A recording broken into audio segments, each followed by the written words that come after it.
तो दोस्तों भाबदा KS industry में फिर से आपका स्वागत है। अरे दोस्तों আমি কখনো ভাবিনি যে এত খতরনাক ড্রোন আমাদের ইন্ডাস্ট্রিতে ফির কদম রাখবে। দোস্তোं ড্রোনের ধাঁসু লুক দেখে আমি তো ফিদা হয়ে গেছি বিকাল থেকে। আজকে বিকালে আমাদের ইন্ডাস্ট্রিতে এন্ট্রি মেরেছে এই যে খতরনাক ড্রোন। এর মোটর দেখলে জানের মধ্যে একটা বিলকুলই ভয় ধরে যাবে। আপনার লুক হচ্ছে বাঘের মতো, টাইগারের মতো লুক। ওরে বাপ রে বাপ, M3 Max একবারে বিলকুল বাঘের বাচ্চা, টাইগারের বাচ্চা বলতে পারেন।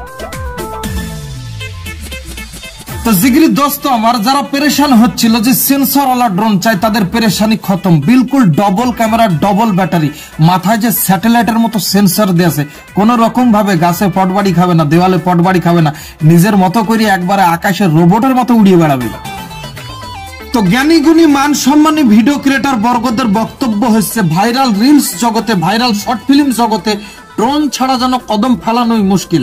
কিন্তু কিছু মানুষ ড্রোনের কথা মাথায় আনতেই ভয় করে, তার কারণ মনে করে বহুত হয়তো বাজেট হতে পারে। কিন্তু না, আমাদের ভেলডাঙ্গা ভাবদা কেস ইন্ডাস্ট্রিতে ড্রোনের শুরুয়াত হচ্ছে মাত্র 2 থেকে 2,500 টাকা দিয়ে। 3,000, 4,000, 5,000 যে কোনো বাজেটে ড্রোন দেওয়া হবে, কোনো টেনশন নাই।